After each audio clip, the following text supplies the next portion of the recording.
Nous t'évoquons encore sur la scène. Descends, Seigneur, sur la scène. Parlez à ton peuple. Parce que tu es le seul qui connaît bien les désirs de leur cœur. C'est toi seul qui connais ce qu'il leur faut. C'est toi seul qui connais ce qui leur manque. Donne à chacun selon les désirs de son cœur. Seigneur Dieu, manifeste-toi puissamment. Nous n'avons besoin que de toi. Permets à ce que je disparaisse. Et que toi tu prennes le reste de toute de la chair jusqu'au dernier pas. Et ça soit ton esprit qui domine. Notre Dieu, notre Père, nous savons que tu es fidèle. Ceux qui sont entrés ici malades, Éternel Dieu, touche-le. Ceux qui sont entrés ici avec les problèmes, il retrouve la solution à leurs problèmes. Ceux qui t'ont tenté, Seigneur, Seigneur Jésus-Christ, que tu puisses les bénir. Nous croyons que tu es le Dieu tout-puissant. Nous allons lire une portion de l'Écriture. Mais Seigneur, nous ne voulons pas que nous puissions l'interpréter nous-mêmes. Parce que si nous osons, nous allons s'aimer la mort. Mais ce que nous avons besoin, et que c'est toi seul qui descends et qui puisse l'interpréter de manière à ce que ça soit une sémence qui tombe sur une terre arable, qui pousse et par après qui produise des fruits. Nous abandonnons à toi. Sois avec nous, Seigneur. Que dans notre vie, nous puissions toujours tenir l'étendard de la parole. Et nous marchons, Seigneur, toujours en nouveauté de vie. Permets que, Éternel, nous puissions transcender la ruse du diable et toutes ces tactiques de manière à ce que nous puissions bénéficier de tes promesses. Descends, Père, encore une fois, au nom de Jésus-Christ, nous avons ici demandé. Amen. Jean 16, 12 et 13. J'ai encore beaucoup de choses à vous dire, mais vous ne pouvez pas les porter maintenant. Car les consolateurs sont à venir, l'Esprit de vérité, il vous conduira dans toute la vérité. Car il ne parlera pas de lui-même, mais il dira tout ce qu'il aura entendu et il vous annoncera les choses à venir. Jean 14. À partir du premier verset. Que votre cœur ne se trouble point. Croyez en Dieu et croyez en moi. Il y a plusieurs demeures dans la maison de mon Père. Si cela n'était pas, je vous l'aurais dit. Je vais vous préparer une place. Et lorsque je m'en serai allé et que je vous aurai préparé une place, je reviendrai.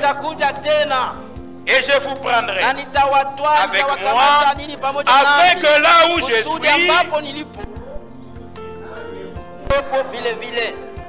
que Dieu vous bénisse richement. Vous pouvez vous asseoir.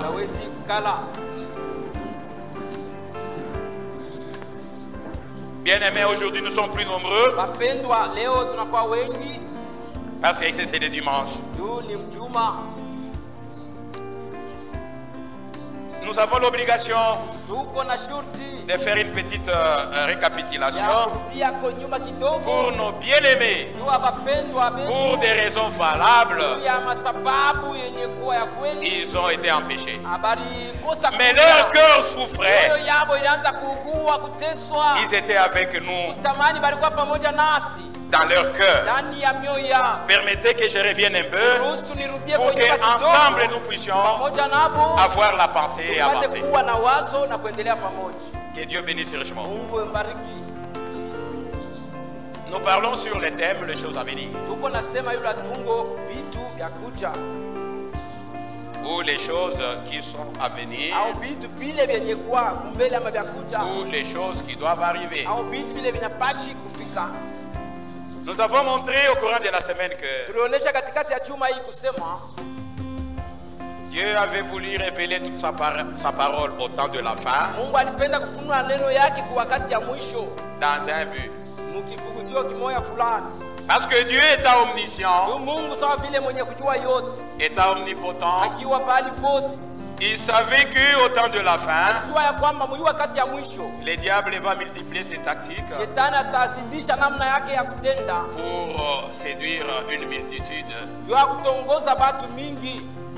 Que Dieu bénisse richement.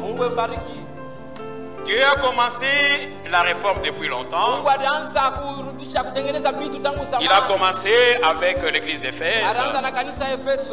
Et il révélait une partie de la parole pour chaque âge. Et à ce temps de la fin, Dieu a envoyé un prophète pour révéler tous les mystères écrits du livre. Et quand nous avons lu Daniel dans l'Ancien Testament, les prophètes avaient vu la chose. Mais Dieu lui a dit de tenir ces choses-là secrètes jusqu'au temps de la fin. Et là on a dit, plusieurs alors les liront et la connaissance augmentera. Et là nous avons martelé pour dire, la connaissance ne peut pas amener quelqu'un à l'enlèvement. Que Dieu bénisse richement. La connaissance que Dieu a voulu que nous puissions acquérir, nous avons dit qu'elle avait trois raisons ou trois buts. Premièrement, c'était pour nous affranchir. Et là, il est écrit dans la Bible que vous connaîtrez la vérité et la vérité vous affranchira. Et dans Joël, il est dit, mon peuple ne sera plus jamais dans la confusion. Que Dieu bénisse richement. Dieu a voulu cela. Bien-aimés, nous devons faire attention. Quand bien même nous avons été appelés à la liberté, mais nous ne devons pas faire de cette liberté un prétexte de vivre comme nous voulons. Que Dieu bénisse richement. La liberté dont on parle ici, c'est de vivre toute la parole de Dieu. Pas seulement écouter, prendre cette parole que nous écoutons et mettre ça en pratique. Ça veut dire quoi? Rendre la parole de Dieu vivante. Que Dieu bénisse richement. C'est ça la liberté. Que Dieu bénisse. Et aujourd'hui nous sommes libres par rapport aux prisonniers qui sont dans les dénominations. Tous ceux-là qui sont dans les dénominations sont des prisonniers. Oui. Je prends un petit exemple. Regardez quand nous étions dans les dénominations. Nous avions nos papas. Papa pasteur. Bien aimé. C'est un langage dénominationnel qu'on ne doit pas attendre au milieu de nous. Ici chez nous, il n'existe pas de papa pasteur. Que Dieu bénisse richement. Que Dieu vous bénisse. Quand nous étions autrefois dans l'ignorance, dans les dénominations, nos femmes pouvaient aller faire les travaux domestiques chez le pasteur. Laisser leur maison propre. Nos femmes abandonner leur mari sans pour autant faire les besoins de leur mari. Premièrement, aller faire les besoins de papa pasteur. Des esclaves. Un petit exemple. Que Dieu bénisse richement. Nos femmes étaient là, en train de laver les orteils des femmes des pasteurs pour être bénies. Un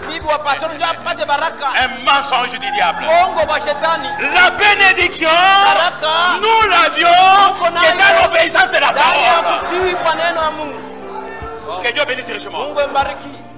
Nous étions des prisonniers. Nous servons les diables sans les savoir. Que Dieu vous bénisse richement. Aujourd'hui, Dieu nous a appelés à la vérité, à la lumière de notre temps. Et aujourd'hui, nous sommes libres. Nous ne sommes pas sous les jougs étrangers. Que Dieu bénisse richement. Nous sommes sous les jougs de notre Père. Et ces jougs-là est très léger. Que Dieu bénisse richement. Que Dieu vous bénisse. C'était la première raison pour laquelle toute la parole de Dieu devait être révélée à notre temps. Parce que le diable, pendant ces derniers temps, est religieux. Que Dieu vous bénisse. Que Dieu vous bénisse. Deuxièmement, c'était pour nous permettre de découvrir Satan, ces démons, dans leur ruse, que Dieu bénisse richement, dans leur tactique, dans leur façon d'agir, à ces temps de la fin. Que Dieu bénisse richement. Oui. Et la Bible nous a dit que c'est la dernière heure. Petit enfant, faites attention parce que vous avez appris que l'antichrist viendra. Mais moi je vous dis, plusieurs antichrists sont aujourd'hui à l'œuvre. Que Dieu bénisse richement. Et nous avons martelé parmi nous ici au cours de la semaine. Beaucoup de gens sont sous la prise du malin. Nous avons montré cela.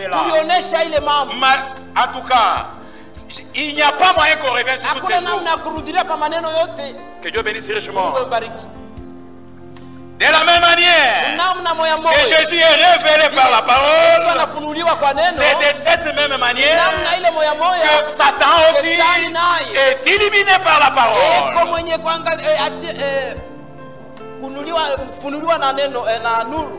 Que Dieu vous bénisse richement.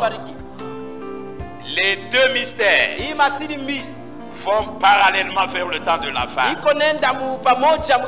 Le mystère de la piété, comme aussi le mystère de l'iniquité. Que Dieu vous bénisse richement. Et enfin, nous avons dit qu'il fallait, cette parole-là avait aussi comme but de dévoiler le plan du salut pour les élus. Que Dieu bénisse richement. C'est pourquoi aujourd'hui, nous allons attaquer ce troisième point. Et nous allons essayer d'arrêter. Que Dieu bénisse richement. Nous allons parler des élus de Dieu. Que Dieu vous bénisse. Que Dieu vous bénisse richement.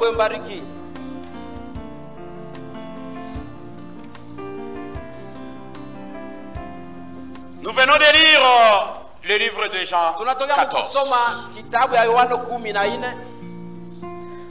Jésus parlant ainsi à ses disciples, il voulait tout simplement leur dire ceci, bien-aimés, qu'après la mort, après la destruction de ces corps, il y a encore une vie. Que Dieu bénisse le chemin. Il y a encore un autre corps. Que Dieu vous bénisse. Toute chose ne s'arrête pas par la mort. Que Dieu bénisse. C'est ce que vous devez comprendre, bien-aimés. Christ est venu chercher et sauver ce qui était perdu. Bien-aimé, je voudrais que tu sois attentif. Christ n'est pas venu pour autre chose. Christ est venu uniquement pour chercher les enfants, les élus de Dieu qui ont été perdus. Au commencement là, nous parlons de l'élection. Nous parlons de l'élection. Vous allez comprendre pourquoi j'ai dit des élus qui ont été perdus. Que Dieu bénisse richement. Que Dieu bénisse richement. Et l'Antichrist, comme nous le connaissons, n'a jamais eu un bon projet avec les enfants de Dieu. Le diable, il fait d'incroyables ravages au milieu de nous ici. Comme nous l'avions démontré au cours de la semaine, Dieu a déjà fini avec les dénominations. Il n'a rien à faire avec les dénominations. Les dénominations adorent Satan, croyant adorer Dieu. Que Dieu bénisse richement. C'est déjà fini avec eux. Maintenant, il a tourné son regard vers nous. Et nous sommes sur son collimateur. C'est nous qui le vise maintenant. Que Dieu bénisse richement. Que Dieu bénisse richement. C'est pourquoi je vais vous dire ceci. Il a comme plan de détruire. De détruire. C'est ça le plan du diable. Que Dieu bénisse richement. Que Dieu vous bénisse. C'est pourquoi, quand il est venu pour la première fois, il a sauvé notre âme. Que Dieu bénisse. Oui. Et notre corps n'est pas encore sauvé jusque-là. Je n'ai pas assez de temps pour lire tout cela. Lisez cela dans Hébreux 9. Au verset 27. La seconde venue de Jésus-Christ, c'est pour le salut de ses corps. Que Dieu vous bénisse richement. Oui. Regardez. Ce corps mortel que nous portons, ce corps d'humiliation que nous portons, n'est que l'image du véritable. Il y a quelque part un corps immortel, un corps incorruptible que chacun de nous doit chercher. Que Dieu vous bénisse richement. Que Dieu vous bénisse richement. Oui, ce corps-là glorieux, c'est ce que chacun de nous doit chercher. Ne cherchez pas tout simplement l'argent, frère. Ne cherchez pas le succès, bien-aimé. Ne cherchez pas la gloire. Je voudrais vous dire tout simplement ceci.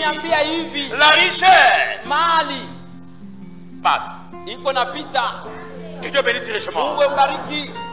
Bien-aimé, toi qui as encore l'esprit de ta tribu, l'esprit de polygamie, épouser plusieurs femmes, je vous dis tout simplement ceci, tout cela part. Le convoitise des yeux, le convoitise de la chair, tout part. Que Dieu bénisse richement. Il y a une seule chose qui demeure éternellement, c'est la parole de Dieu dans l'homme. Que Dieu bénisse richement. Cherchez ces corps-là. Cherchez ces corps-là. C'est ça une promesse que nous avons. Il dit, il y a plusieurs palais au ciel. Si cela n'était, je vous l'aurais dit. Bien-aimé, regardez Moïse. Quand il a construit le tabernacle au désert, il a dit l'avoir fait selon l'ordre qu'il a reçu, n'est-ce pas, de Dieu. Et le modèle qu'il a vu au ciel. Ah. Que Dieu bénisse richement. Lisez cela dans Exode 26. Exode 26, 30. C'est-à-dire, les choses terrestres ne font qu'exprimer les choses célestes, les choses éternelles. C'est la copie. Tu es la copie de ce que tu devais être. Étant né d'un homme et d'une femme, tu es venu dans ce monde copie. Que Dieu bénisse richement. Que Dieu vous bénisse. Et dans cet état-là, tu n'as rien à te vanter, tu n'as rien à t'enorgueillir. Une photocopie. Que Dieu bénisse richement. Si la terre où nous vivons est si magnifique, et chacun de nous aime la terre, hein? Oui, tel que nous sommes ici, chacun de nous aime la terre. Vous allez remarquer, il y a même des frères ici qui ne viennent pas à l'assemblée tout simplement à cause de leurs affaires. Ils sont libres de venir, mais ils ne viennent pas tout simplement parce que pour leurs besoins de ce corps, laissez-moi vous dire, vous êtes venus de la terre. C'est pour cela que vous vous attachez aux choses de la terre. À tel point que vous arrivez même à briser la parole de Dieu. Oui, frère. Nous tous, nous connaissons une chose. Nous émanons de la terre. C'est pour cela que vous allez voir que la terre nous tire. Que Dieu bénisse richement. Que Dieu bénisse richement. Oui. Mais ce corps mortel qui a été tiré de la terre, que nous aimons tant, frère, ce corps pour lequel nous prenons beaucoup de soin, nous nourrissons correctement notre corps, nous le vêtissons correctement. Mais mon frère, je vous dis ce matin que ce corps ici te trahira.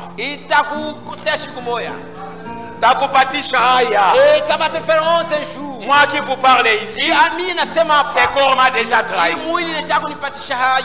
Regardez, je suis chauve aujourd'hui. Quand j'étais né, quand j'étais jeune enfant, j'avais beaucoup de cheveux. C'est la trahison. Cela ne veut pas dire que j'ai changé la nourriture. La même nourriture qui m'a aidé quand j'étais petit garçon à pouvoir croître, cette même nourriture aujourd'hui commence à m'apporter des maladies. Que Dieu bénisse richement. Regardez les rides au visage. Regardez ce que tu étais il y a 2 ans et ce que tu es devenu aujourd'hui. C'est une preuve que tu t'as vers la terre d'où tu as été tiré. C'est pourquoi, écoutez bien mes frères, dans 1 Corinthiens, prenons nos Bibles, dans 1 Corinthiens 15, suivez bien aimé. Alors verset 49. Et de même que nous avons porté l'image du terrestre, nous porterons aussi l'image du céleste. Est-ce que vous comprenez cela? Quand est-ce que nous porterons ces corps? Quand les choses à venir seront là. Que Dieu bénisse richement. Dans ces corps à venir, un corps glorieux qui est à l'image du céleste, il n'y aura pas de mal. Que Dieu bénisse richement. Non. Il n'y aura ni maladie, ni chagrin, ni vieillesse. C'est pourquoi un véritable enfant de Dieu cherche ces corps-là dans lesquels il n'y aura pas de mal. Dans ces corps-là, tu ne pleureras jamais. La tête fait mal. Oh mon ventre. Oh mon dos. Oh ma jambe a bloqué. Que Dieu bénisse richement. Dans ces corps, il n'y aura pas de maladie. C'est pourquoi chacun de nous doit avoir l'obligation de chercher ces corps-là. Parce que les choses que nous cherchons, ce sont des choses temporaires. Que Dieu bénisse richement. Que Dieu vous bénisse richement. Oui. Parce que quand Jésus viendra, il verra à ce que ces corps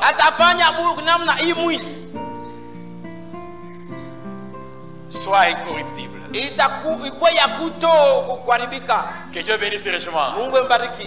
Même s'il arrivait que vous mourrez, si vous avez la parole de Dieu en vous, la mort ne va pas vous retenir. Que Dieu bénisse richement. Oui, oui, c'est ce qu'il dit dans 1 Thessaloniciens.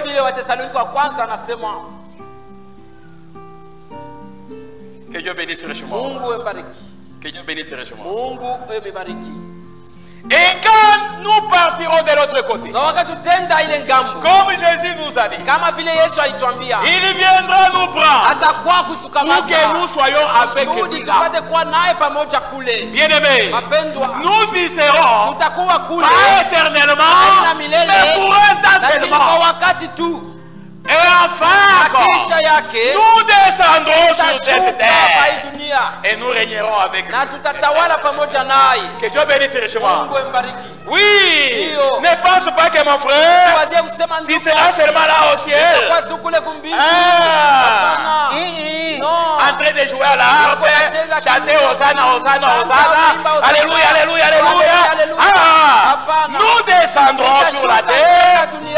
Nous ferons des choses. Et nous vivrons avec lui. Que Dieu bénisse richement. Pas cette terre que nous avons.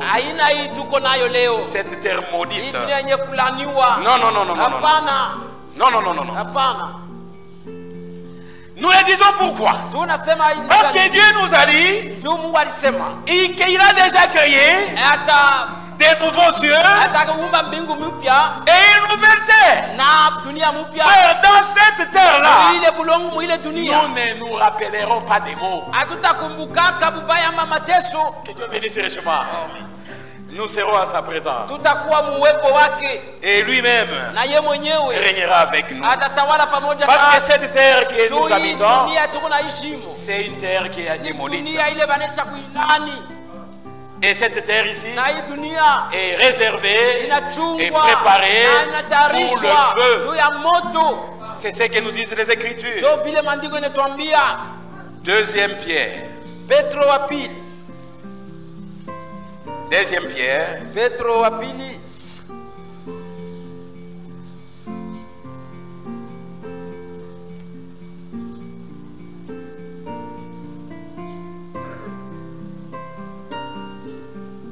Écoutez. Au chapitre 3, verset 13. Mais nous attendrons, selon sa promesse, des nouveaux cieux et une nouvelle terre où la justice habitera. Bien aimé, c'est ce que nous attendons. Il y a une cité. Si c'est dans laquelle nous habitons est abîmé, nous irons là-bas. Que Dieu bénisse richement. Que Dieu bénisse richement. Et tel que nous sommes ici, bien aimés, notre présence n'est pas un hasard. Non, non. Nous ne sommes pas ici d'une manière aléatoire.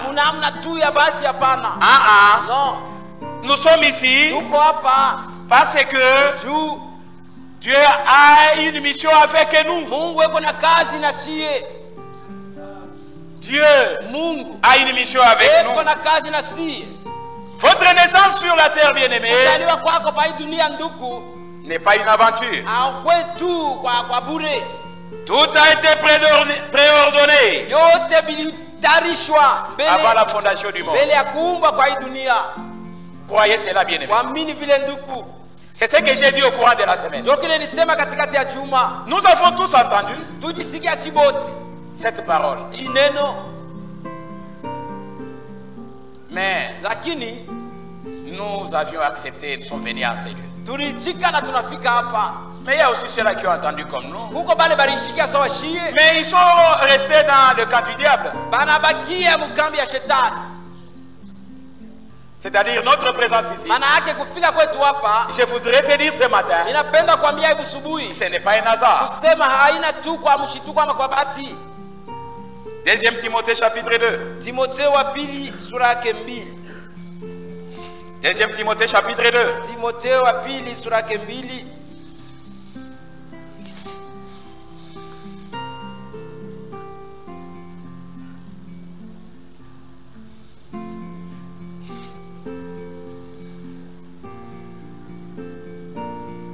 Une minute. Dakika moja.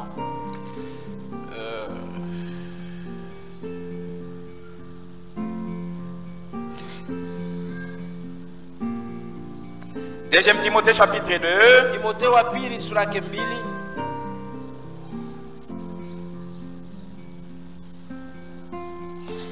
Au verset 13 il dit ceci. Mstari 13 anasema hivi. Si nous sommes infidèles, kama sisi ni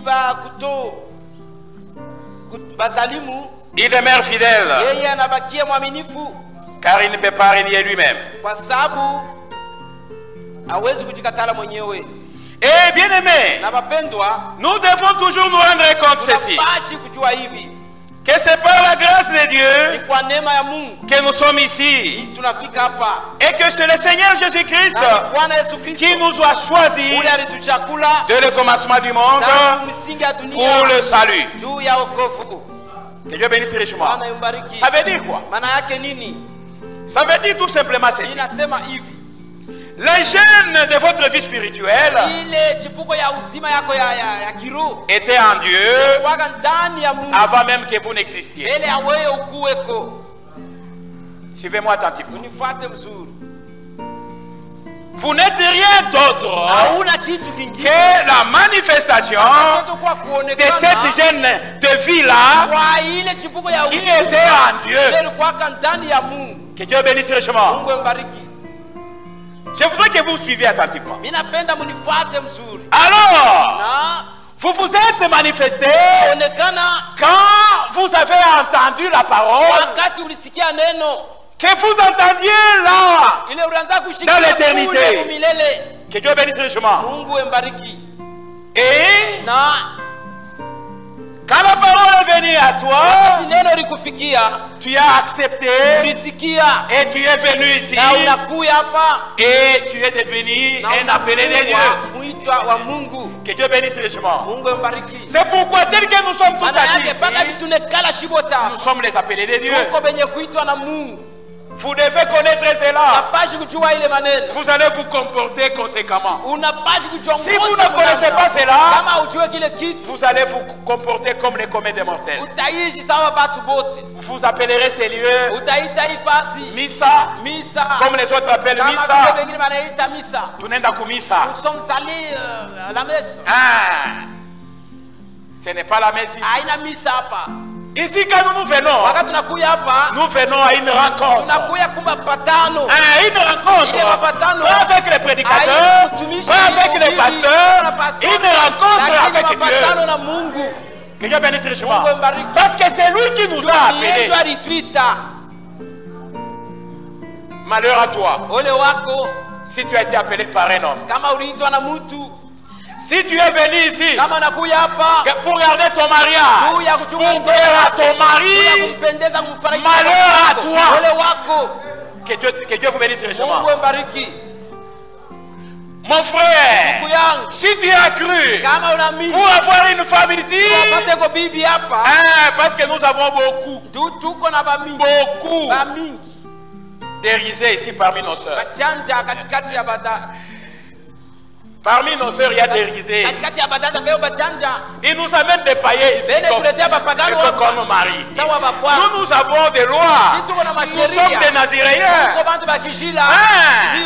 Oui, Israël ne pouvait pas aller épouser à Samarie.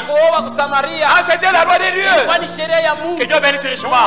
Et nous aussi, nous nous marions qu'entre nous. Maintenant, dans leur rue, ils nous amènent des incroyants. Bien aimé, tu perds ton temps. Que Dieu bénisse richement. Quand on dira qui ont cru, levez seulement la main. Un inconverti. Ce sont ces gens-là qui rendent notre marche difficile. Ce sont ces gens-là qui apportent les scandales à la parole de Dieu. Mais malheur à vous, par lesquels les scandales arrivent au milieu du peuple de Dieu. Malheur à vous. Que Dieu vous bénisse richement. Bien-aimé, si tu es venu comme ça, il y a encore l'occasion de pouvoir arranger ta vie. Mets-toi à genoux, prie le Seigneur et recommence ton expérience avec ton Dieu. Il n'est plus encore tard. Nous ici, nous entendons la parole. Et c'est Dieu qui nous appelle. Au moyen de sa parole. Parce que cette parole n'est pas nouveau pour nous. Elle n'est pas nouvelle. C'est une chose qu'on attendait quand nous étions dans l'éternité. Si toi tu es venu ici, parce que c'est pour garder ton mariage, plaire à ton mari. Je te dis que tu fais bien, tu plairas à ton mari et tu seras perdu. Les choses à venir, toutes les promesses de Dieu ne te concernent pas. Que Dieu vous bénisse. Beaucoup sont ici parmi nous. Pour beaucoup de raisons. Les autres, c'est pour fraterniser. Ah, là, au tabernacle, il y a l'amour. Ah, j'aurai de l'emploi. C'est bien, tu auras l'emploi. Mais sache que l'emploi, c'est pour un temps.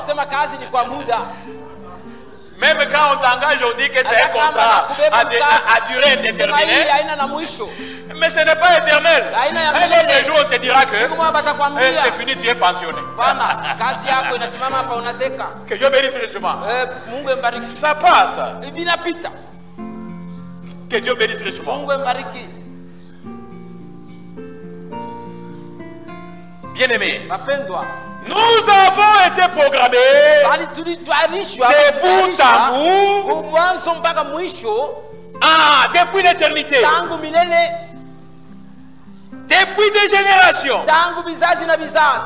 Dieu savait que tu existeras à ce temps de la fin qui est là au lycée.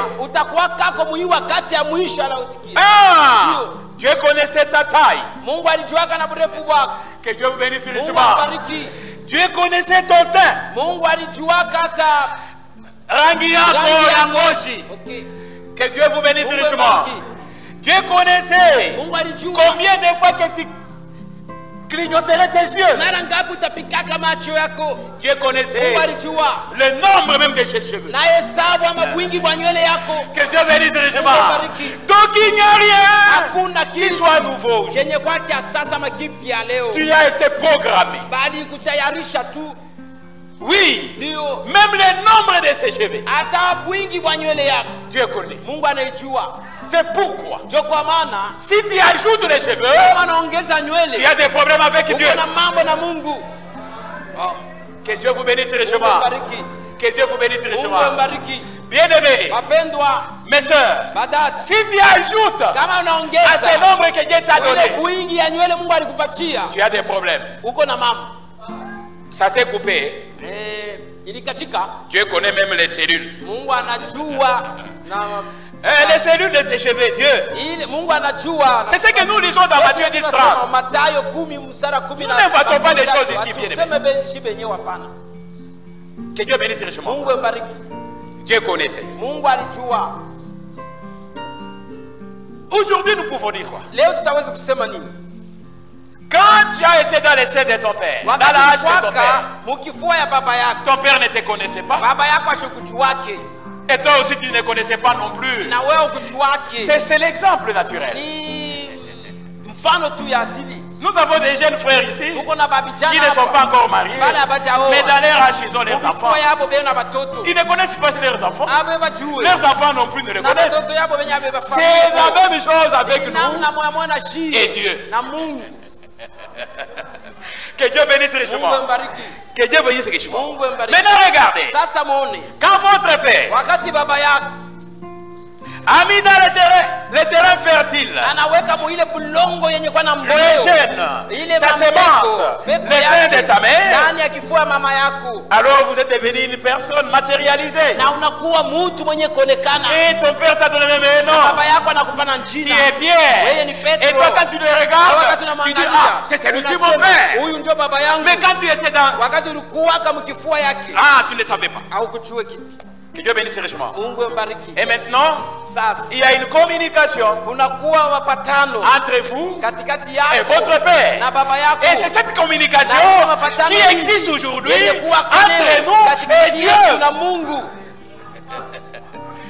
Que Dieu bénisse richement. Nous sommes ses enfants bien-aimés. Croyons que nous sommes ses enfants. Et notre présence ici, ce n'est pas un hasard. Ce n'est pas pour rien que nous sommes ici. Si nous sommes ici parce que nous sommes ses enfants. Que Dieu bénisse richement. Maintenant, vivons comme étant ses enfants. Que Dieu bénisse richement. Que Dieu bénisse richement. Nous avons tous été appelés. Nous ne devons pas demeurer tout simplement les appeler. Nous devons faire un pas dans le naturel. Quand nous naissons, nous sommes des bébés. On va nous donner de la nourriture pour croître. Nous allons croître. Pour avoir l'héritage, nous devons devenir des fils et des filles. C'est pourquoi, bien aimé, nous ne devons pas demeurer tout simplement les appeler. Nous devons maintenant changer d'étape et être appelés des élus de Dieu. Oh. Que Dieu bénisse richement. Que Dieu bénisse richement. C'est pourquoi il est écrit qu'il y a beaucoup d'appelés, mais peu d'élus. Que Dieu bénisse richement. Tous les élus furent les appelés. Mais tous les appelés ne sont pas des élus. Que Dieu bénisse richement. Que Dieu bénisse richement. Pour devenir un élu de Dieu, il y a des conditions. Que Dieu bénisse richement. Il y a des conditions.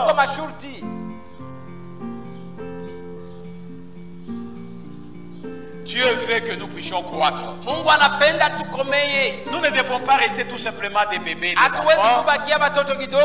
Nous devons croître et devenir des grandes personnes. Nous devons croître et devenir des grandes personnes. Regardez.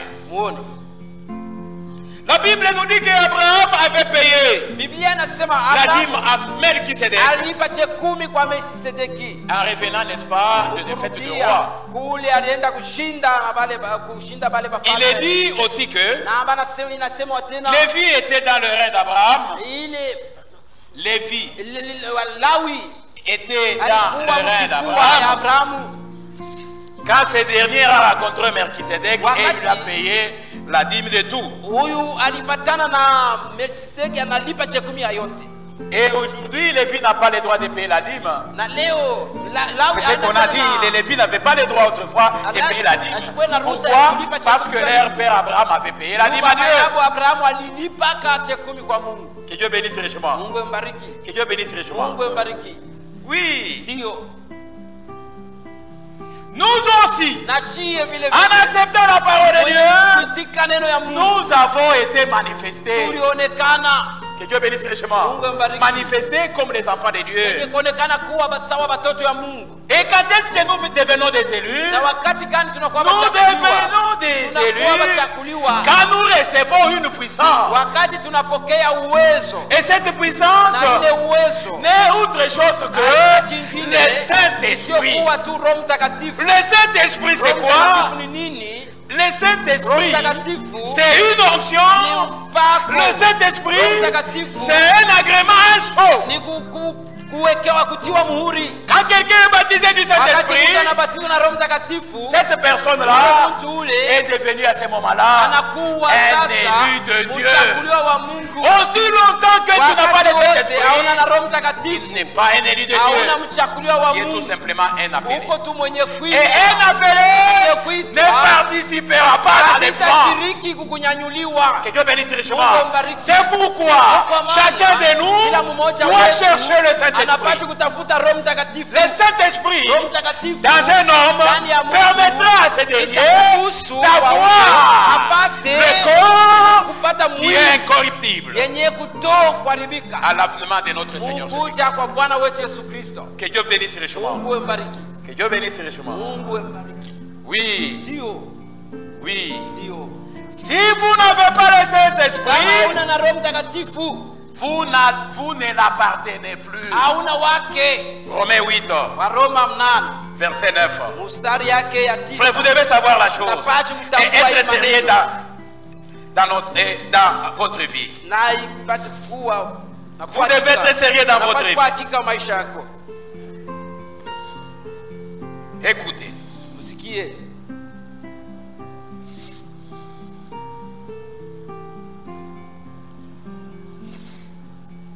Si quelqu'un n'a pas l'esprit de Christ,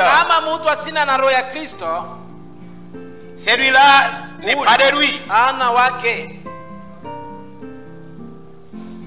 Car tous ceux qui sont conduits par l'esprit de Dieu sont fils de Dieu. C'est ce qu'il fallait lire dans le verset 14.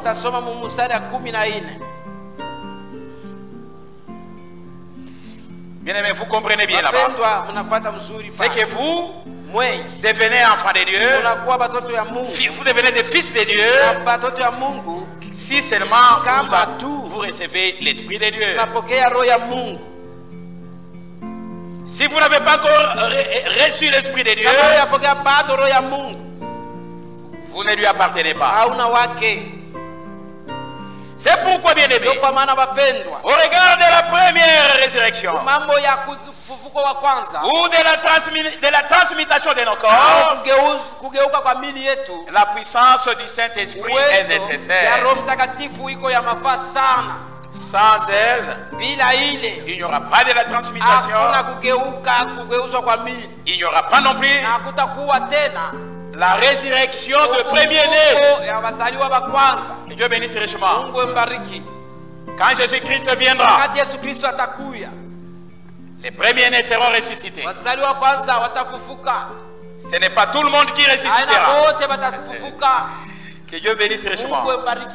C'est ainsi il est écrit. Et si l'esprit de celui qui a ressuscité Jésus-Christ d'entre les morts habite en vous, celui qui a ressuscité Jésus-Christ d'entre les morts vivifiera son corps mortel aussi à cause de son esprit qui habite en vous.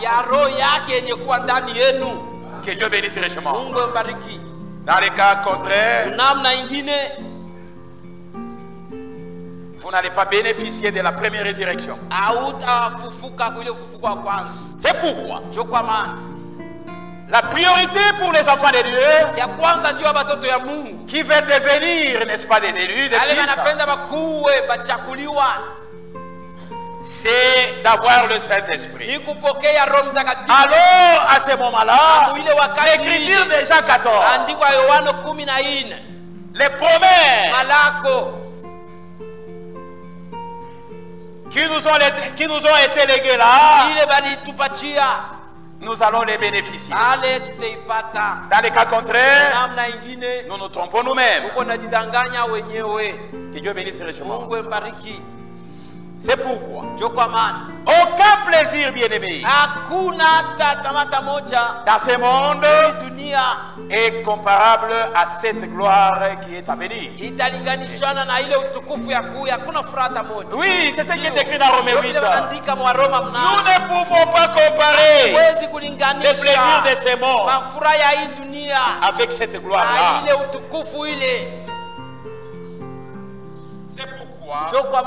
Nous avons tous l'obligation ici d'avoir le Saint-Esprit. Et quand nous avons le Saint-Esprit, à ce moment-là, nous l'appartenons et nous sommes devenus ses élus. Et dans chaque âge, bien aimé, pendant la Réformation, les élus forment, n'est-ce pas, la troupe des vainqueurs. Oui, lesquels héritent de toutes les promesses de Dieu. Ce ne sont que des élus. Que Dieu bénisse richement. Les appelés peuvent croire que Jésus est leur sauveur. C'est bien. Mais ces merveilleuses promesses, ce que nous venons de lire, n'appartiennent qu'aux élus. Ésaïe 42. Premier verset. Écoutez. Aujourd'hui, nous sommes dans l'évangile. La semaine, c'est la parole dure. Aujourd'hui, c'est l'évangile. Ésaïe 42.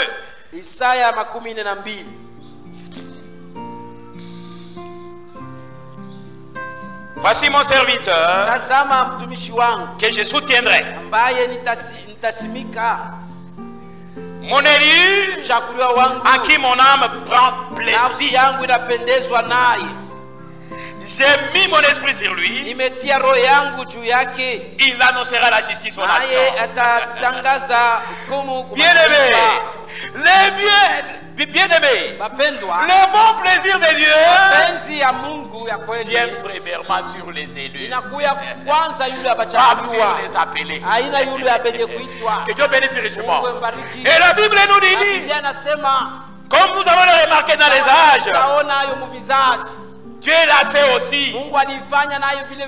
Mais ce sont les élus de Dieu qui sont là pour son service. Oui. Être un élu signifie être destiné à un service ou à une tâche ou à être consacré. Vous êtes consacré à Dieu. Que Dieu bénisse richement. Quelqu'un qui est consacré à Dieu ne vit pas n'importe comment. Que Dieu bénisse richement. C'est ce que nous avons relevé au courant de la semaine. Nous avons dit, bien aimé, que nos vieux péchés là,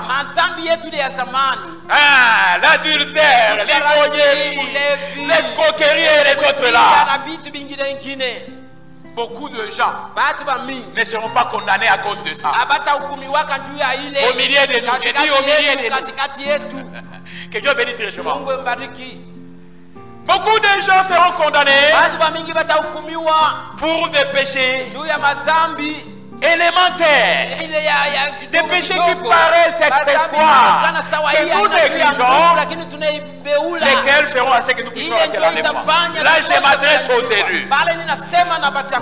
Que Dieu bénisse richement. Que Dieu bénisse richement. Nous avons pu les étaler au courant de la semaine.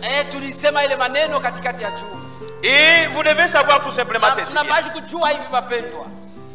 que Dieu nous a appelés pour les représenter sur la terre. C'est uniquement pour ça.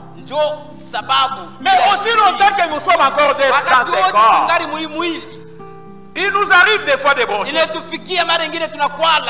Mais quand nous bronchons, et l'élu de Dieu ne demeure pas dans cette situation-là. Même s'il arrive même qu'il tombe, il se relève aussitôt, il arrange sa vie et il continue. Pourquoi? Parce que nous sommes encore dans ce corps qui n'est pas encore sauvé. Il nous arrive. Mais ce n'est pas notre vie. Que Dieu bénisse richement. Ah, les élus ont une vie adaptée à la parole de Dieu.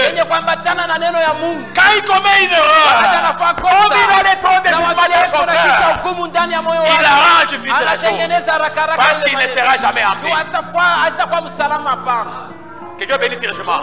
Quand il t'arrive, bien aimé frère et sœur, de commettre le mal, débaucher et qu'il n'y a rien dans ton cœur, c'est signe que vous n'avez pas le Saint-Esprit. Ça ne demande pas d'aller poser la question. Combien seulement une faute?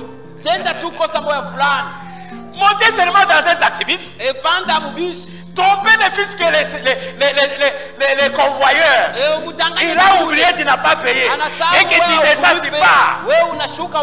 Ah, tu n'as pas les dons de jugement dans ton cœur. Ça, c'est la vérité. Tu ne peux pas aller. Même si tu fais un pas. J'y arrive pas. Que Dieu bénisse richement. Je pense que c'est ce petit exemple-là. Quelqu'un qui a l'esprit de Dieu en lui. Quand il commet le mal, il n'est pas tranquille. Quand toi tu le fais et que tu as la paix dans ton cœur, il y a quelque chose qui ne va pas. Ce matin ici, Dieu fait encore sa grâce. Il est capable. Si tu veux l'avoir, il te donnera. Parce qu'il a dit, ce jour-là, cette promesse est pour vous, pour vos enfants et pour tous ceux-là qui vont au loin, en aussi grand nombre que notre Dieu les appellera. Ah, au loin, à Fungurume, c'était toi. Que Dieu bénisse le chemin. Que Dieu bénisse le chemin. Donc tu as encore la possibilité d'avoir l'esprit de Dieu. Bien aimé, nous sommes vers minuit. Que Dieu bénisse le chemin. Nous sommes maintenant vers minuit. Le Fils de Dieu est à la porte. Ne soyez pas distraits. Que Dieu bénisse le chemin. Quand tu attends sa parole, n'endurcis pas ton cœur. Ne pense pas que tout sera comme aujourd'hui, tout sera comme hier. Ce qui vient demain reste un mystère. Que Dieu bénisse richement. C'est le temps. Arrange ta vie. Si tu n'es pas encore sauvé, c'est le temps. Gêné à Dieu, il te sauvera. Il fera de toi un élu. Que Dieu vous bénisse richement. Que Dieu bénisse richement. C'est pourquoi quand un enfant de Dieu, un élu de Dieu commet une erreur et qu'il arrange, Dieu du ciel agrée et le pardonne. Que Dieu bénisse richement. Il n'est pas coupable. Il n'a même pas de culpabilité à se reposer. Parce que quand notre Dieu pardonne, il pardonne et il oublie. Mais quand un homme pardonne, il peut encore s'exprimer. Que Dieu bénisse richement. C'est pourquoi, quand nous marchons, n'ayons pas la conscience souillée pour notre vie passée. Non. Que Dieu bénisse richement. Même Paul, l'apôtre des nations, il a été appelé après les autres apôtres. Mais Dieu l'a beaucoup utilisé. Il a commis des forfaits autrefois. Quand il s'est repenti, Dieu l'a justifié. Que Dieu bénisse richement. Et notre Dieu est immuable. Il ne change pas. Il est toujours le même. Croyez aussi que pour tout ce que tu as fait autrefois, Dieu t'a déjà pardonné. Que Dieu bénisse richement. Marchez ainsi. Ayez la foi dans la parole de Dieu. Vous expérimenterez Dieu dans votre vie. Quand le diable amène dans votre souvenir, c'est le mal que vous avez fait. Des fois, quand des situations t'arrivent, tu ne penses qu'à ça. Au lieu d'avoir la foi dans la parole de Dieu que vous avez cru. Que Dieu bénisse richement. À ce moment-là, tu n'es qu'un esclave. Que Dieu vous bénisse richement. Même nous les frères, ne voyez pas le frère dans sa vie passée. Que Dieu bénisse richement. Ce que Dieu a déjà fait avec lui, il ne fait pas. Ne le voyez pas autrefois ivrogne. Dieu a déjà fait quelque chose avec lui. Mais toi tu ne le sais pas. Ne le méprisez. Ni ne le dédaignez. Peut-être il a déjà le Saint-Esprit en lui. Tu auras des comptes à rendre maintenant à Jésus. Que Dieu bénisse richement. Que Dieu bénisse richement. Oui. Marchons ainsi. Ayons la foi dans la parole. Que Dieu bénisse richement. Bien aimé. Vous êtes déjà sauvés. Ils ont posé à Pierre la question. Oh mon frère, que ferons-nous? Il leur avait dit tout simplement, répentez-vous. Que Dieu bénisse richement. Aussi longtemps que tu te repens, croyez que Dieu t'a pardonné. Et c'est fini. Et tout est jeté dans la mer de l'eau. Tu n'es pas coupable. C'est pourquoi toi insensé frère, je vais te dire ceci. Tu avais demandé la main à une fille de Dieu. Tu avais demandé la main à une fille de Dieu. Pendant son temps d'ignorance, elle avait perdu son respect. Que Dieu bénisse richement. Tu l'as accepté dans cette temps. Bien-aimé, tu l'as pardonné. N'en parlez plus jamais.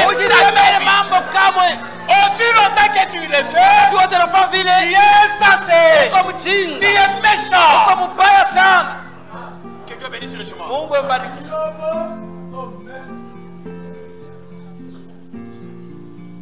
Toi, qu'est-ce que tu n'as pas fait? Nous tous ici, si nous retournons dans le passé, mais nous étions dans la boue. C'est Jésus-Christ, par l'eau de la parole. Il nous a lavés. Et aujourd'hui, nous sommes des honorables.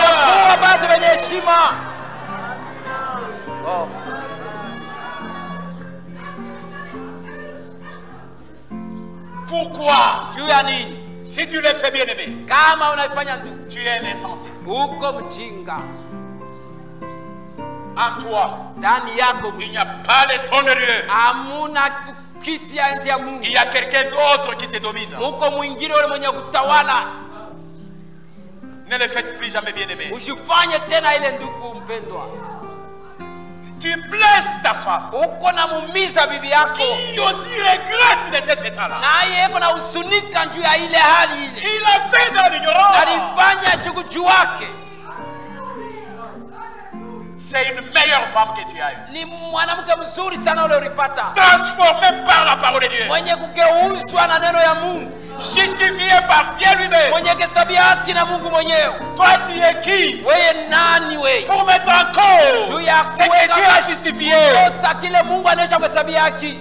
Tu es qui toi? Uko nani kwa kushakia ambaki ile Mungu anaisha kuhesabia haki? Ce jour-là, on a amené à Jésus une femme qui a commis l'adultère.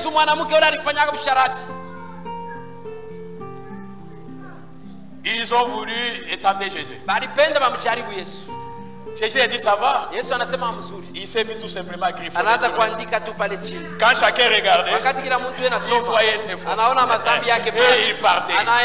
Qui est juste ici?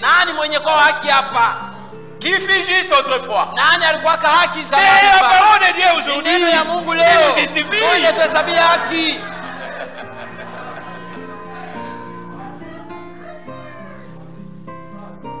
Nous devons savoir pardonner. Comme notre Père nous pardonne. Que Dieu bénisse richement. C'est pourquoi, quand il y a un cas un désastre, une maladie qui nous arrive, quand une situation difficile arrive dans notre marche, comme des chrétiens, nous n'avons que à observer sa parole.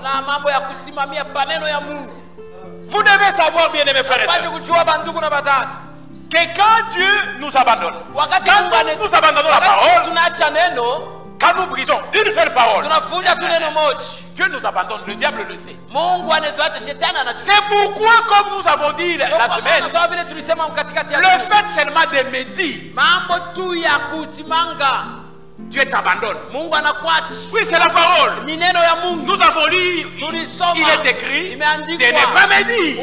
C'est la parole. Et le diable connaît la parole. Quand il a tenté le Seigneur Jésus-Christ, 40 jours après son jeûne au désert, il est venu avec la parole. Que Dieu bénisse richement. Il connaît la parole. Le diable connaît la parole. Et il vous met dans cet état-là. Nous avons montré comment l'Antichrist entre au milieu de nous. Quand vous brisez une parole de Dieu, je vous dis, Dieu vous abandonne. Tu peux dire, donc parler le mal de l'autre seulement. Bien aimé, non. Tu es sous l'emprise du diable. Que Dieu bénisse richement. Vous voulez parler de moi? Attendez que je sois là. On parle à ça. Mon absent. Que Dieu bénisse richement. Que Dieu bénisse richement. Si des situations comme ça nous arrivent, nous brisons la parole, Dieu nous abandonne.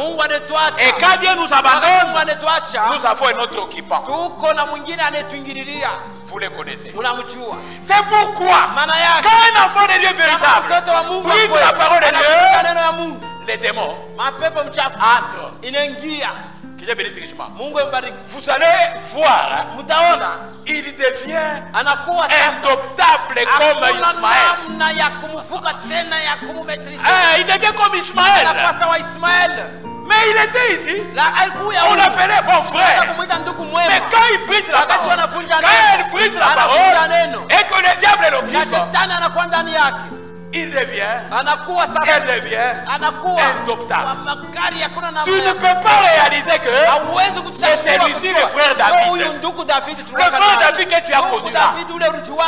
Tu ne peux pas réaliser. Il doit commencer à faire des choses comme un animal. Que Dieu bénisse richement. Oui, nous avons parlé de ça pendant la semaine. 1 Corinthiens.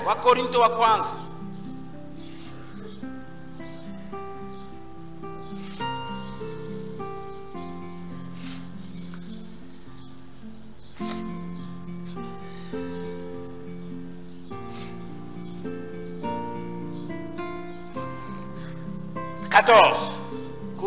Mais l'homme animal, chapitre 2, verset 14. Il dit, mais l'homme animal ne reçoit pas les choses de l'Esprit de Dieu, car elles sont une folie pour lui. Et il ne peut pas les connaître parce que c'est spirituellement qu'on en juge. Vous voyez bien aimé, il deviendra plus mauvais. Que Dieu bénisse richement. Et parce que Dieu l'a abandonné, l'adversaire va l'occuper. Nous avons le devoir de nous examiner. Oui, nous avons ce devoir-là, bien-aimé. Un enfant de Dieu, un élu de Dieu, qui commet une erreur, Dieu le pardonne.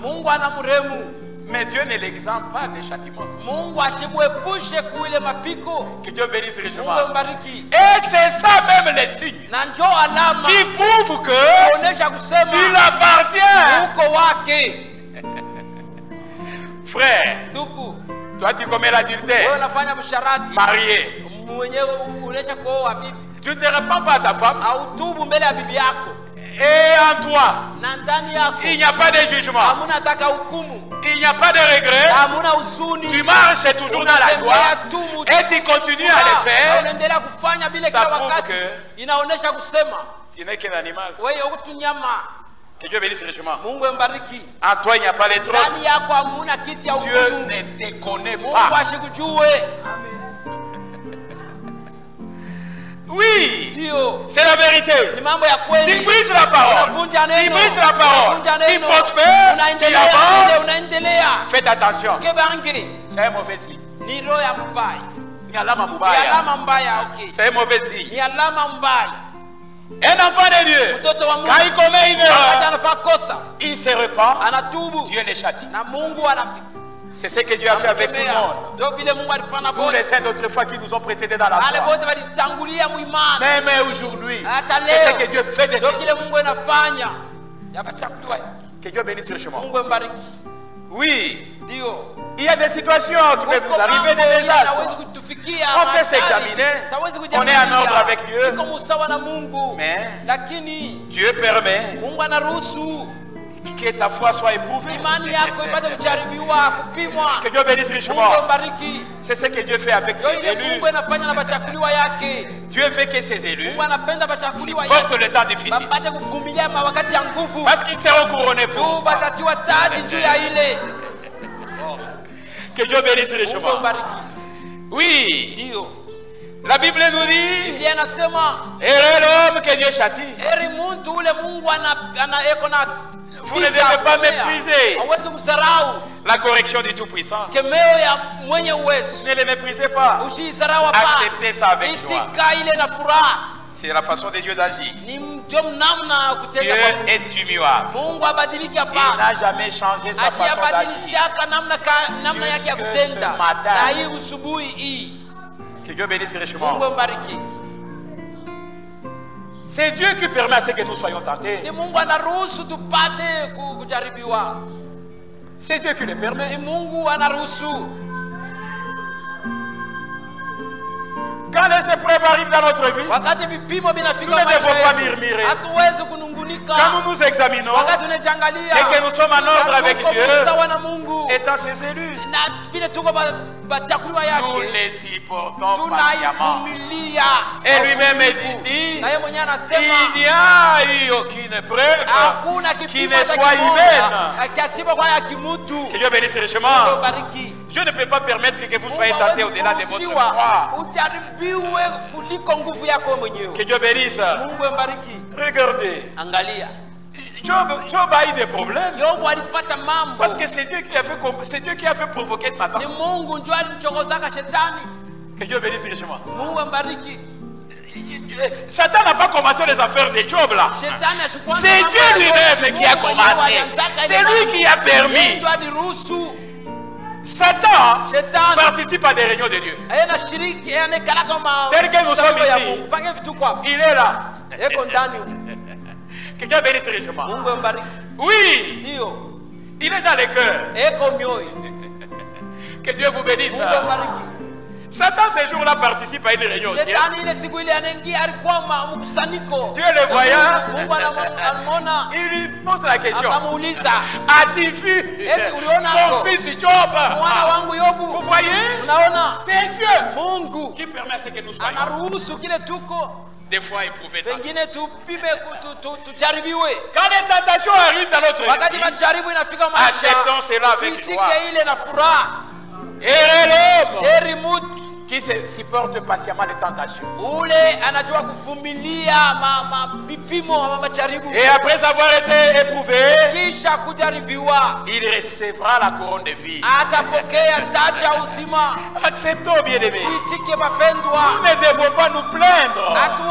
Dieu n'aime pas les murmures au milieu de nous. Oh, pourquoi seulement moi? Dieu m'a abandonné. Dieu m'a fait ceci. Dieu m'a fait ceci. Seigneur, je te sers. Accepter avec joie les châtiments de Dieu. C'est une preuve que vous l'appartenez. Si vous commettez une erreur, même si le monde pouvait se moquer de toi, mais demain, ce même monde peut te louer. Que Dieu bénisse richement. Oui, Dieu, c'est un Dieu des impossibilités. Notre Dieu fait que nous puissions à tout moment tourner notre regard touchement vers lui. Dans tout ce que nous avons comme problème, dans tout ce que nous avons comme situation, que nous ne puissions pas parler aux hommes. Non, ne nous confions pas aux autres. Nous devons toujours nous confier à Dieu. Parce que nous sommes ses élus. Il prend soin de nous. Oui, il prend soin de nous. Nous ne devons pas oublier les bienfaits de Dieu. Quand nous sommes tentés. Non. Bien-aimés, c'est que nous sommes aujourd'hui. C'est rien que par sa grâce. Nous sommes tombés plusieurs fois malades. Les mêmes maladies qui ont amené même les riches dans la tombe. Mais nous avons été guéris. Qu'avons-nous fait à Dieu? Il y a des gens qui se sont déplacés pour une même maladie qu'on avait. Ils sont allés en Inde. Ils sont allés en Suisse. Ils sont rentrés dans les cercueils. Et toi tu es ici avec seulement des paracétamol moins dosés. Mais Dieu t'a guéri. Souvenez-vous des bienfaits de Dieu. Rendons-lui toujours gloire. Que Dieu bénisse richement. Même dans les situations difficiles. Que Dieu bénisse richement. Tout ce qui nous arrive dans la vie professionnelle, tout ce qui nous arrive, même dans l'église, tout ce qui nous arrive dans le mariage, tout ce qui nous arrive, nous devons accepter cela en ayant toujours les regards tournés vers le ciel, sachant que la solution ne peut venir que de là. Aucun homme ne peut apporter la solution à nos problèmes. Maudit soit quiconque qui met sa foi dans un homme. Tu as un problème, adresse-toi à Dieu. Des situations difficiles t'arrivent, adresse-toi à Dieu. Que Dieu bénisse richement. Notre Dieu est là. Si tu es de bonnes conditions, notre Dieu est agréant et ta prière sera exaucée. Aussi longtemps que Dieu n'est pas en toi, aussi longtemps que tu n'es pas en harmonie avec lui, Dieu ne reçoit pas tes prières. Nous l'avions dit au courant de la semaine. Que Dieu bénisse richement. Dieu nous exauce. Dieu répond à nos problèmes, à nos situations. C'est un Dieu réel. Il n'a jamais changé. Il nous a dit, venez à moi tel que vous êtes, avec vos faiblesses. avec vos médisances, avec vos calomnies, avec vos animosités, avec vos cupidités, que vous êtes, mais moi, je vous déchargerai de tout cela et je vous donnerai du repos. Bien-aimés, nous ne devons pas aider Dieu. Que Dieu bénisse richement. Dieu n'a pas besoin de notre aide. Dieu a besoin que lui-même nous décharge. C'est pourquoi, quand vous avez encore une certaine faiblesse en vous, ne dites pas que c'est fini pour moi. Venez tout simplement à la croix. Il est là. Il te recevra. Il est là. Il ôtera cela. Mais dans un premier temps, vous devez avoir la disposition. Vous devez haïr cette vie-là. Que Dieu bénisse le chemin. Si cette vie-là te plaît, là tu n'as pas encore besoin de Dieu. Que Dieu bénisse le chemin. Que Dieu bénisse richement. Notre Dieu est bon. Même ce matin, il te dit, il est bon. N'hésitez pas. Si tu n'as pas encore cru, et si tu n'as pas encore été baptisé d'une manière biblique, venez ici. N'attendez pas demain. La croix est ici. Il est là. Je vous dis, il est là. Si tu ne le vois pas, c'est parce que tu n'as pas les yeux spirituels. Il est là. Ce matin, il te bénira. Que Dieu bénisse richement. Les vendredis, nous avions lancé un défi à Dieu. Nous avons dit que chacun de nous amènera un sac là-bas. Bien-aimé, je n'ai pas dit cela avec légèreté. Quiconque l'a fait, à la fin ici, je lui demanderai de passer ici. Je lui demanderai de passer ici. Et nous allons prier. Vous allez voir si c'est Dieu ici, c'est un Dieu d'histoire. Que Dieu bénisse richement. Aujourd'hui, pas demain. Aujourd'hui, Dieu agit. Oui. C'est un Dieu d'à présent. Ce n'est pas un Dieu qui avait fait avec les autres. De la même manière qu'il a béni Israël dans leur bonne disposition, dans la construction du temple, c'est de cette même manière il fera quelque chose avec toi. Il est immuable. Il ne change pas. Que Dieu bénisse richement. Soyons seulement confiants. Oui. Soyons toujours confiants. Quand nous recevons les promesses de Dieu, ne doutons pas. Ne soyons pas comme Sarah qui avait douté de la promesse. Que Dieu bénisse richement. Que Dieu bénisse richement. N'aidons pas Dieu comme Sarah l'avait fait. Ne regardons pas aux circonstances. Regardons seulement aux promesses de Dieu. Qu'est-ce que Dieu dit sur la chose? Nous nous tenons seulement là-bas. Oui, et c'est fini. Si vous aidez Dieu, vous aurez de très sérieux problèmes. C'est ce que Sarah a eu. Que Dieu bénisse richement. Que Dieu bénisse. Oui. Pour nous aujourd'hui, la seule manière, la seule façon de servir Dieu, c'est sur base de ses promesses. Que Dieu bénisse richement. Nous sommes les enfants de la lumière. Les promesses sont pour nous. Que Dieu bénisse richement. C'est la seule façon pour nous de les servir. Oui.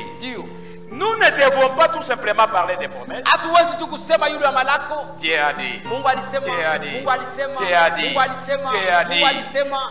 Hapana. Non. Hapana. Nous devons être Tunabashi kuwa les porteurs de ces promesses-là. kubeba ile malako. Que Dieu bénisse richement. Mungu ubariki. Ces promesses-là Ile malako doivent s'accomplir dans nos vies. kutimizwa ndani ya maisha yetu. Aussi longtemps que ça s'accomplit pas, Wakati wote haitimizwe.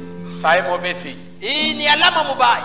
Ça montre que nous ne sommes pas en harmonie avec lui. Inaonesha kusema tuna usawa naye. Oui, c'est la vérité. Kweli. C'est la vérité. Kweli. Dans les cœurs des élus bien-aimés, Ndani ya mioyo ya bachakuliwa il bapendwa. y a toujours eu un ardent désir. Wakati wote mnakalaka tamaa mkubwa. Vraiment, un ardent désir. Ile tamaa mkubwa De faire rien que la volonté de Dieu. ya kufanya ila tu mpaka mapenzi ya Mungu. Les élus ne font que la volonté de Dieu. Bachakuliwa banafanya mpaka mapenzi ya Mungu. Ils arrivent aux appelés de faire la volonté des hommes. Ile bafikia babaitwa banafanya mapenzi ya batu. Oui. Ndio. Un élu Mchakuliwa donne tout son cœur anatoa moyo wake wote à Dieu. kwa Mungu. Un élu Mchakuliwa ne peut jamais donner son cœur à sa hawezi femme. kamwe kutoa moyo wake kwa mke wake. Jamais. Hata Que Dieu bénisse richement. Mungu mbariki. Ah, c'est la vérité. Ni kweli. C'est la vérité. Ni mambo ya kweli. Oui. Ndio. Une élue Mchakuliwa ne peut jamais aussi donner son cœur à son mari. hawezi kutoa moyo wake kwa bwana yake. Jamais. Hata kamwe. Si tu le fais, Kama unafanya vile, il sera déçu. utavurukwa, utapata haya. Il sera déçu. Utapata haya. Beaucoup sont déçus aujourd'hui. Wengi walipata haya leo Au milieu de nous, katikati yetu. que Dieu bénisse richement. Mungu mbariki. Il faut donner tout la femme. Inafai. Et peut-être donner tout son corps à son mari. Hawezi kuleta mwili yake wote kwa bwana yake. Pas son cœur. Haina moyo wake. Si tu le fais, Kama unaifanya, c'est dangereux. ni hatari mkubwa. Quand il te trahira, Wakati atakosea, tu piqueras une prise du poids. utaanguka magonjwa ya tasho na kufa. Et utakufa. Et tu vas mourir. Que Dieu bénisse richement. Mungu mbariki. Soyez tout simplement les porteurs de la promesse. Uwe tu mwenye kubeba malako, Sachant que ukijua ya kwamba il y a, comme je l'ai dit pendant la semaine, kama vile nilisema, il n'y a qu'un seul huko tu mmoja qui soit fidèle. mwenye kuwa mwaminifu, Jésus-Christ. Yesu Kristo. Que Dieu bénisse richement. Mungu mbariki. On se trompe parfois dans la vie. Hein? Uko unajidanganya pengine Dans la vie maisha courante ici, on peut ya dire, masiku yote. ah, celui-ci c'est mon ami intime. Huyu ni rafiki yangu hapa roho. Un jour, Siku moja vous allez vous battre mtapikana à makofi. cause de l'argent. Bila makuta. L'intimité prendra fin. Urafiki ule wa etimu utaisha. Mon mari c'est mon ami intime. Bwana yangu ndio rafiki yangu wa kweli. Attendez, Chunga. un jour, Siku moja tu le verras avec Katharina. utamwona na C'est ce jour-là que Katerina. tu vas piquer la Ndio tête. ile siku tanguka Que Dieu kifafa. bénisse richement. Mungu mbariki. Oui, Ndio. nous sommes les enfants de Dieu. Tuko batoto ya Nous Mungu. devons toujours tenir aux promesses de Dieu. Tunapashi kushika mpaka malako ya Mungu. Et c'est fini. Na kunaisha. Nous en tenir qu'à Dieu. Tusimamie mpaka na Et Mungu. compter que sur Dieu.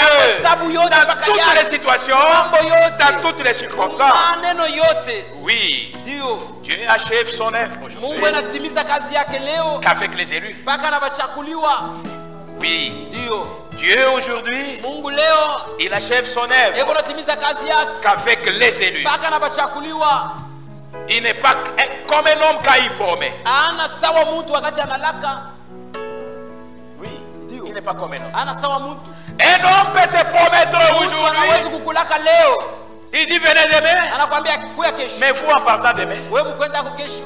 vous les trouvez non là, mais à l'hôpital, il est très souffrant. Unampata sehemu mgonjwa sana yuko. Or, il t'avait demandé de passer le matin pour aller prendre $200. Bebe $200. Que Dieu bénisse richement. Mungu mbariki. Dieu n'est pas comme un homme. Mungu ana sawa mtu.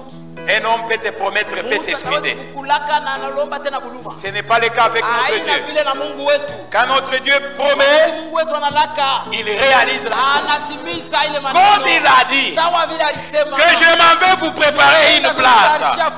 Quand je m'en serai allé et que je vous aurai préparé une place, je reviendrai. Bien aimé, je vous dis, notre Seigneur reviendra. Atakuya. Il était venu pour la première fois. Alikuwa kama la kwanza. Il nous a sauvés, mourant à la croix, et il viendra encore pour la seconde fois pour nous prendre. Que Dieu bénisse richement. Que Dieu bénisse richement. Il ne prendra pas les rapporteurs. Que Dieu bénisse richement. Il ne les prendra pas. Il ne prendra pas les adultères. Non, il ne prendra pas les malveillants, les gens qui ont toujours des mauvaises pensées contre les autres. Il ne les prendra pas. Quand il viendra, il ne viendra que prendre sa parole. C'est pourquoi, bien-aimé, ce soir, tu dois te retrouver dans son corps. Ne te retrouve pas dans ce tabernacle ici. Si tu te retrouves ici, je te dis, mon frère, je te dis, ma soeur, tu resteras. Dieu ne viendra pas prendre un tabernacle. Non. Il ne viendra pas prendre les tabernacles. C'est pourquoi les enfants de Dieu sont toujours sérieux dans leur manière de vivre. Comme je l'ai dit, au travail, à la maison, dans la famille, partout, ce sont des gens à consulter. Que Dieu bénisse richement. Est-ce que c'est le cas avec toi? Aujourd'hui, à cause de la civilisation, à cause de l'instruction et de la science, nous sommes éloignés de Dieu. Nous sommes partis très loin de Dieu. Oui, la civilisation, la science nous éloigne de Dieu. Que Dieu bénisse richement. C'est la vérité, frère. Et aujourd'hui, bien-aimé, parent irresponsable que tu es, Dieu t'a béni pour éduquer et instruire tes enfants dans le Seigneur. Que Dieu bénisse richement. À cause de la civilisation, nous avons des sérieux problèmes dans l'église. Beaucoup. Je vais parler clairement. La plupart de nos enfants, de nos filles, nos garçons ne sont pas chastes. Comme nos filles ne sont pas vierges, qui sont à la base de ça, le parent irresponsable. Que Dieu bénisse richement. Dieu ne peut pas te prendre avec ton irresponsabilité au ciel. Je ne peux pas te ramener dans ces conditions. Dieu t'a donné un peu de moyens.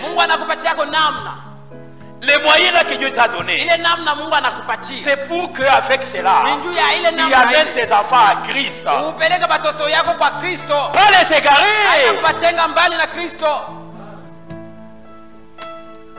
Bien-aimé, tu achètes un téléphone Android à ta fille. Ma soeur, est-ce que tu gères ça?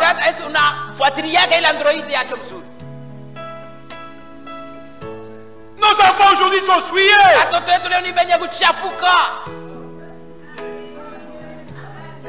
Au nom de la civilisation. Quand tu faisais les champs ici, hein, il n'y avait pas de problème. Maintenant, on t'a embauché. Comme tu parles les dollars maintenant, c'est la civilisation. Dans la chambre des filles, écran, canal, tout ça. Dans les chambres des garçons, et dans ta chambre, c'est la civilisation. C'est bien. Je ne dis pas que c'est le mal. Est-ce que tu gères ça?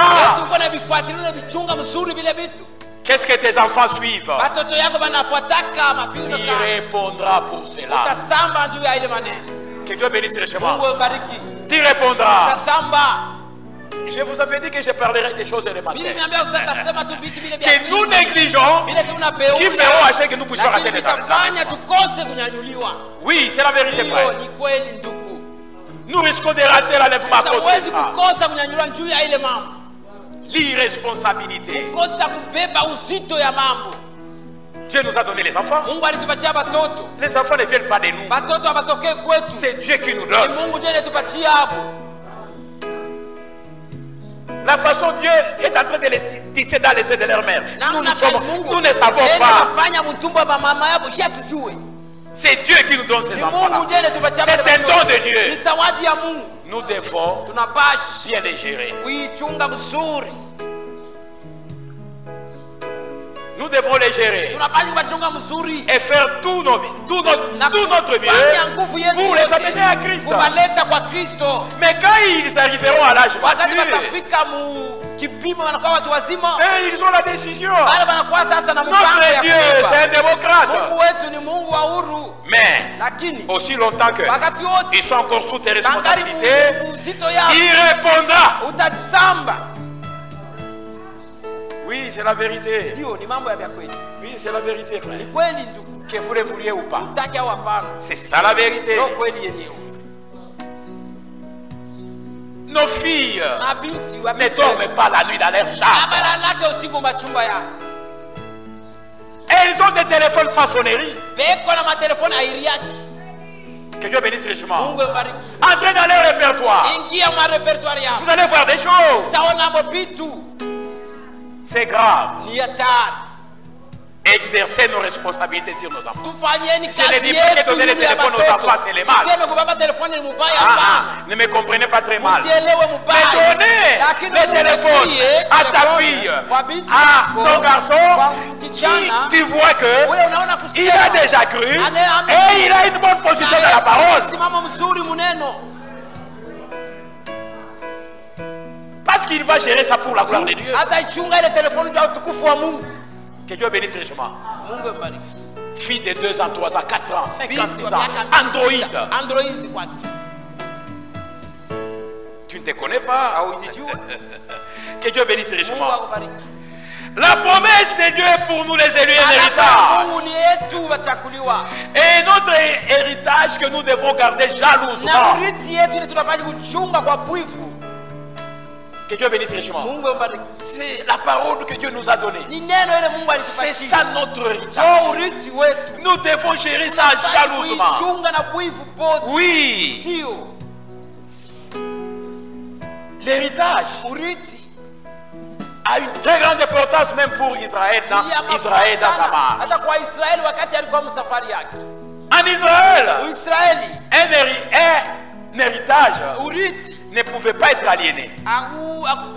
On ne pouvait pas céder ça pour du bon. Si on peut vendre un héritage,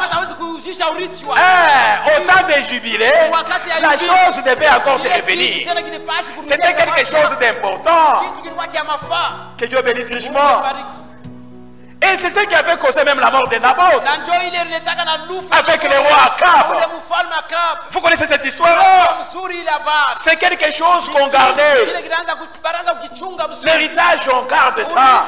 Et nous aussi, nous avons l'obligation de garder la parole de Dieu.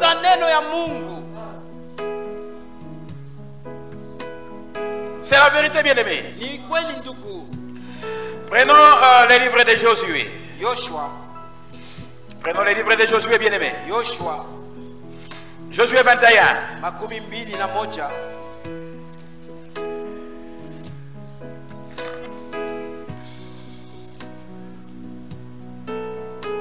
Notre Dieu, quand il nous donne une promesse, il le réalise toujours. Josué 21. 45.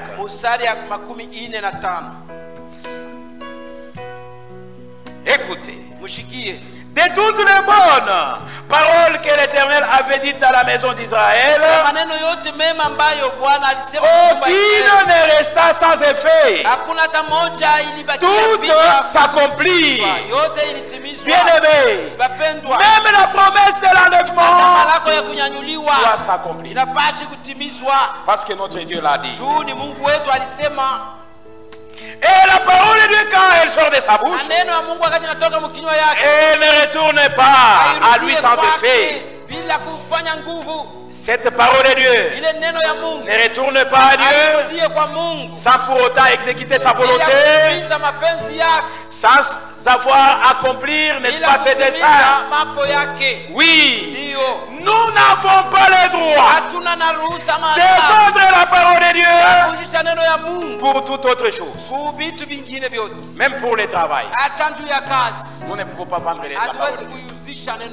Que Dieu bénisse richement. Que Dieu vous bénisse. Ma soeur qui travaille, on te propose l'amour, ton chef te propose l'amour pour la promotion, tu acceptes. Là, tu as troqué la parole de Dieu. Que Dieu bénisse richement. Ce sont des choses qui se passent dans les royaumes. Que Dieu bénisse richement. Que Dieu bénisse richement. Même pour le mariage, nous ne devons pas troquer la parole de Dieu. Non. Je suis en train de descendre. Non. Même dans les affaires, ne les faisons pas, frère. Ne les faisons pas.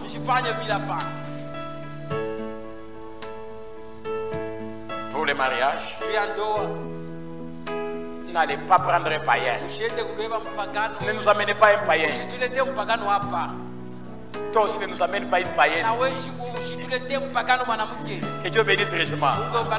Ce sont les épines que tu es en train de mettre sur ses pieds. Toi-même, tu vas passer sur la terre la gaine. Que Dieu vous bénisse richement.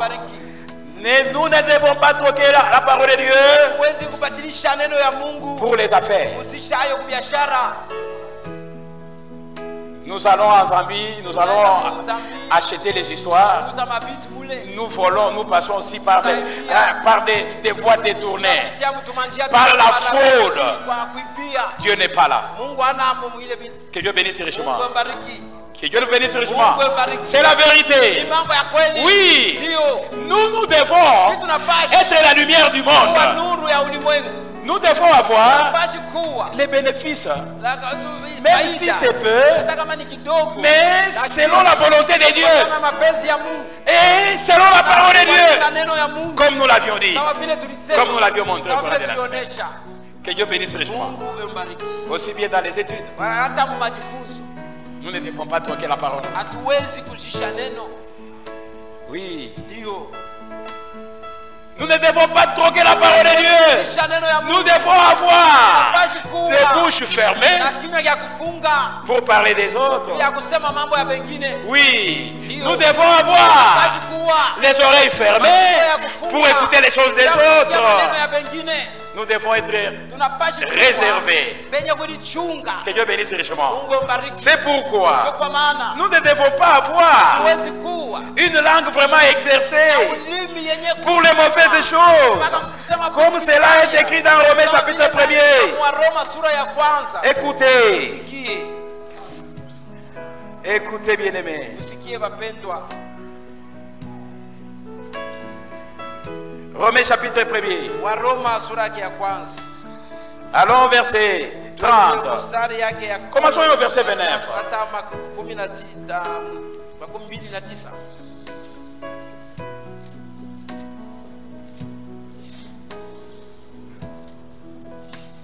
Bon, montons au verset 28 et 28. Comme ils ne sont pas souciés de connaître Dieu, Dieu les a livrés à leur sens repouvré pour connaître des choses indignes. Oui, étant remplis de toute espèce d'injustice, de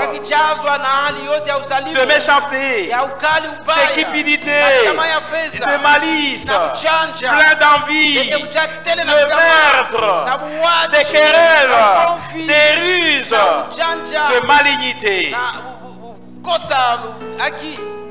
30 rapporteurs médisants, impies, arrogants, hautains, fanfarons, ingénieux au mal, rebelles à leurs parents, dépourvus d'intelligence, de loyauté, d'affection naturelle et de miséricorde. Au contraire, le Seigneur Dieu nous a donné, nous demande d'avoir une langue exercée. Pourquoi? Pour que nous sachions tenir la parole de Dieu. Ah, Esaïe. Ils ont Esaïe. Esaïe 50. Lisons verset 4. Il est écrit ceci. Le Seigneur l'Éternel m'a donné une langue exercée pour que je sache soutenir par la parole. C'est lui qui est abattu. Que Dieu bénisse richement. Ton frère, ta soeur est dans la difficulté, dans le problème. Ce que tu as comme devoir de faire, ayez une langue exercée. Pour faire quoi? Pour faire ce que nous venons de dire. Vous comprenez, bien aimé? Frère, vous comprenez? Soutenir celui qui est abattu. C'est ce que vous devez faire. Le réconforter. L'amener à Christ. Pas le décourager. Et l'éloigner de Dieu. Que Dieu bénisse richement. Tu vois ton frère dans le mal, aimez-le. Approche-toi de lui. Montre que ce qu'il a fait, c'est le mal. Pour qu'il revienne à Dieu avec amour. Parce que lui, il est déjà dans un état abattu. Que Dieu bénisse richement.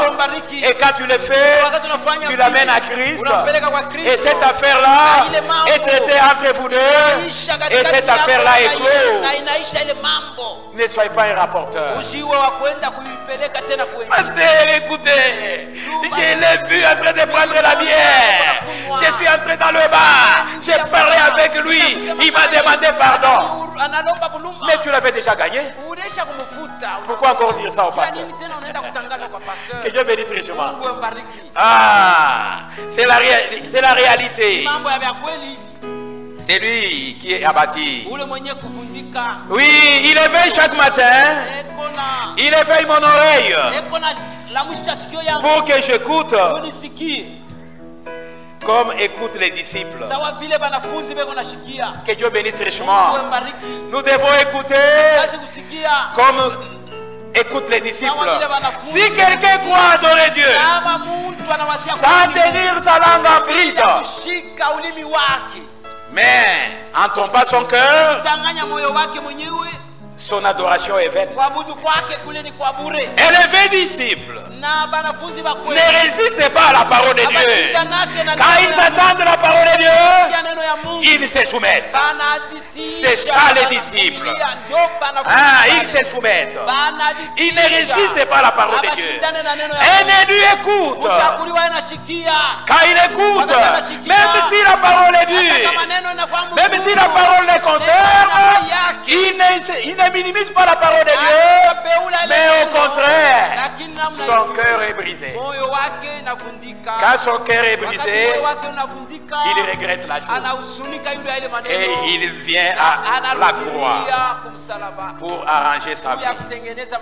Bien aimé, un élu résiste à tout ce qui n'est pas la parole. Oui, mais il demeure fidèle toujours dans la parole de Dieu. Dieu fait toujours sa volonté. Oui, la volonté de Dieu ne se trouve nulle part ailleurs que dans sa parole. Oui, c'est comme ça, frère. Et nous devons être comme les disciples d'autrefois. Les disciples d'autrefois faisaient que la volonté de Dieu, c'est-à-dire ils obéissaient à la parole de Dieu, qui était la parole de vérité pour leur temps. Oui. Tout ceux-là qui nous ont devancés dans la foi, c'est ce qu'ils faisaient. Écoutez, Jésus, quand il était prêt de rentrer aussi, après sa résurrection, après avoir passé un temps avec ses disciples, il leur a demandé d'aller à Jérusalem, d'aller attendre là, jusqu'à ce qu'ils seront revêtus de la puissance d'en haut. Et à ce moment-là, ils pourront maintenant exercer leur ministère. Que Dieu bénisse richement. C'est ce que Dieu a fait. C'était une promesse pour eux en ce moment. Ils devaient aller à Jérusalem. Que Dieu bénisse richement. Si quelqu'un d'entre eux pouvait dire que moi je pars attendre cette promesse à Jéricho, que Dieu bénisse richement, il n'aurait pas l'esprit de Dieu. C'est ce que dit le prophète. Quand Pierre pouvait dire que moi je pars à Nazareth pour aller attendre cette promesse, il ne l'aurait pas. Que Dieu bénisse richement. À ce temps-là, il fallait aller où? Il fallait aller à Jérusalem. Attendre dans la chambre haute jusqu'à ce que la promesse va s'accomplir. C'est la même chose aujourd'hui. Nulle part ailleurs, l'épouse est préparée. Nulle part ailleurs, l'enlèvement aura lieu. C'est pourquoi, en dehors de la parole de vérité, qui est le message du temps de la fin, il n'y a pas d'enlèvement. Que Dieu bénisse richement. C'est pourquoi, mon frère, si tu es chez les Kitabana, si tu es au 30e, même si on parle de l'enlèvement là-bas, ils n'ont pas la parole de ce temps. Que Dieu bénisse richement. Que Dieu bénisse richement. Pour ce temps-là, il fallait aller à Jérusalem. Et pour ce temps, ce n'est que la parole révélée de notre temps par le prophète William Marion Branham peut créer la foi de l'enlèvement, peut préparer l'époux, parce que la parole de vérité est prêchée nulle part ailleurs. Bien-aimé, ne te trompe pas. Je vous dis ceci, l'épouse est préparée ici, par ailleurs. Et je ne dis pas que tout comme nous sommes ici, nous partirons. Ne partirons que les élus. C'est pourquoi exercez-vous à avoir le billet qui est le Saint-Esprit. Que Dieu bénisse richement. Que Dieu bénisse richement. Pour ce matin, nous nous arrêtons ici. Que le Seigneur vous bénisse. La chorale, le premier cantique que vous avez chanté quand on priait pour les bébés, entonnez ce cantique-là. Bien-aimé.